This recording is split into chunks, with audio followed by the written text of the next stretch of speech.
महाभारत में श्री कृष्ण की भूमिका निभाने वाले वरिष्ठ कलाकार नीतीश भारद्वाज इन दिनों भोपाल में हैं। उन्होंने भोपाल कमिश्नर को एक शिकायत की है जिसमें उन्होंने ये आरोप लगाए हैं कि उनकी पत्नी ने उनकी दोनों बेटियों का अपहरण किया है और इसकी जांच होनी चाहिए। सर, किस आधार पर आपने ये आरोप लगाए हैं और क्या स्थिति है वर्तमान में? अपहरण कब कहते हैं हम अपहरण तब कहते हैं जब किसी व्यक्ति का फिजिकल प्रेजेंस का आपको पता नहीं हो। स्मिता गाटे मैं उनको कहता हूं क्योंकि वो भारद्वाज कभी बनी ही नहीं। खैर, ये कौटुंबिक न्यायालय का विषय है, हम वहाँ पे उठा चुके हैं। स्मिता गाटे भारद्वाज ने बच्चियों को इंदौर से भोपाल डाला, स्कूल में हमको नहीं बताया। भोपाल के स्कूल से संस्कार वैली से बाहर निकाला, हमको नहीं बताया। वहाँ निकालने के बाद वो हैं कहाँ, हमको नहीं बताया। उसके बाद में सीधे लेके बोर्डिंग स्कूल ऊटी में डाला, हमको नहीं बताया। अब जब जनवरी में हमने ऊटी के स्कूल से कहा कि हमको अपने बच्चों की जानकारी आप लगातार 4 महीने से नहीं दे रहे हैं, आप करबद्ध निवेदन हम करते हैं, आप सिंपैथेटिकली इस चीज़ को देखिए कि पिता के रूप में हमारा ये अधिकार है जानना, हमारी बेटियों की बेसिक जानकारी हम मांग रहे हैं, तो हमको ये जानकारी दीजिए। उन्होंने कहा बच्चियां तो आपकी स्कूल में है ही नहीं, उनको तो स्मिता भारद्वाज जो है विड्रॉ कर चुकी हैं और हमने ट्रांसफ़र सर्टिफिकेट इशू कर दिया है। उसके बाद हमने 2 मेल लिखे स्मिता भारद्वाज को कि मेरी बेटियां कहाँ हैं, और ये लगातार आपका जो ये बच्चियों को अनस्टेबल रखना एकेडमिकली, इमोशनली, मेंटली, साइकोलॉजिकली, ये उनके भविष्य के लिए अच्छी बात नहीं है। ये हम 50 बार कह चुके हैं, आप मान नहीं रही हैं। ये क्यों नहीं मान रही हैं आप? और इसीलिए आज मेरी बेटियां कहाँ हैं ये हमने पूछा है। अगर उसका वो जवाब नहीं देती तो हमें क्या पता मेरी बेटियां कहाँ हैं।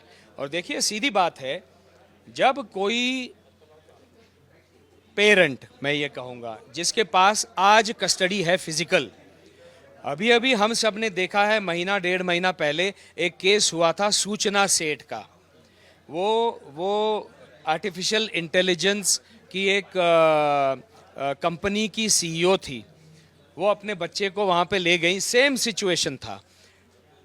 पति को उनके कोर्ट ने आदेश दिया था कि ये पति जो है उनको बच्चों से मिलने दिया जाए।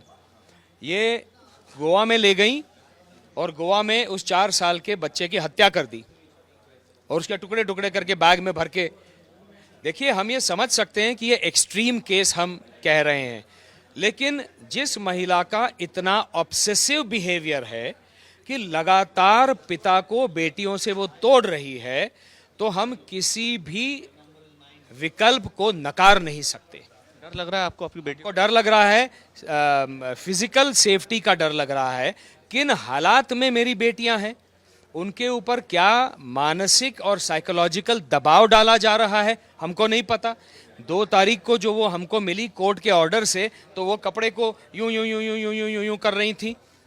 बाहर से हम देख रहे थे कि वो बिल्कुल उनको लिखा पढ़ी करके ऐसे चिट्ठी पढ़ा के ये आपको करना है, ये ऐसे करके बेटियों को अंदर भेजा था। और बेटियां लड़ रही थी मेरे से, और जब लड़ रही थी तो वो ऐसे ऐसे वो टेंशन में थी। तो किस प्रकार के मानसिक दबाव में आज मेरी बेटियां जी रही हैं और वो कहाँ हैं, ये जानने का हमको अधिकार है एक पिता के रूप में। और मुझे चिंता है, मेरी बेटियां फिजिकली और इमोशनली और साइकोलॉजिकली सुरक्षित रहें, ये मेरा आज की चिंता है। जान का डर है। मैं क्या ये विकल्प मना कर सकता हूँ? क्या मैं रुकने वाला हूँ कि ऐसा कुछ हो और फिर जाकर मैं पुलिस के पास, पुलिस की शरण में जाऊं? मंशा क्या है उनकी, क्यों ऐसा वो कर रही हैं? इसका जवाब वो दें। कल पुलिस की बात भी हुई, आपने कहा कि चर्चा हुई, कमिश्नर ने उनको बुलाया आपसे मिलने के लिए आपके सामने बच्चियों के साथ, तो क्यों नहीं आई? नहीं आई क्योंकि पता नहीं, उसका जवाब वो दें। उन्होंने ये कहा कि भारद्वाज साहब को मेरे घर भेजिए। देखिए साहब, ऐसा है, जिस महिला का व्यवहार इतना अहंकार पूर्ण और दुर्व्यवहार है, जो एक पिता को, जिस पिता ने बच्चों के लिए, उनके परिवार के लिए सब कुछ किया है, जो हम कौटुंबिक न्यायालय के सामने प्रस्तुत कर चुके हैं, वो विषय यहाँ का नहीं है आज का। हाँ, उस ऐसे व्यक्ति को बच्चों के जीवन से दूर उठा के फेंक देना, इसका जवाब वो दें। आईएएस अधिकारी हैं, आपको लग रहा है पद के दुरुपयोग कर रही हैं वो? पद अभी तक तो मुझे ऐसा लग रहा है कि वो जो अहंकार है उनके दिमाग में, वो हो सकता है आईएएस होने के नाते है, लेकिन हमारे इतने सारे मित्र आईएएस में हैं, भोपाल में हैं, दिल्ली में हैं, महाराष्ट्र में, वो सब अपने परिवार को संभाले हुए जी रहे हैं। इनमें से सब अच्छे अच्छे व्यक्ति हैं जिनके बच्चे जो हैं वो अच्छी तरह से लिख पढ़कर आगे बढ़े हैं। तो आईएएस होने का मतलब ये नहीं है कि इस तरह से व्यवहार करें। मुझे ऐसा लगता है कि इस महिला का मानसिक संतुलन ठीक नहीं है, और जिसके कारण मैंने कोर्ट को ये अर्जी दी हुई है कि इनका मानसिक संतुलन क्या है, इसकी जांच हो। मुझे ऐसा लगने का अधिकार है। उनके व्यवहार के ऊपर एक आक्षेप लेते हुए मेरे मन में शंका उत्पन्न होना ये स्वाभाविक है। सीएम से शिकायत भी की आप? तो सीएम से शिकायत इसलिए की है, ये पहले मैं इसको कंप्लीट कर दूं, कि उनका मानसिक संतुलन ठीक है कि नहीं है, इसकी जांच के बाद ही, सही जांच के बाद ही हमको पता चलेगा।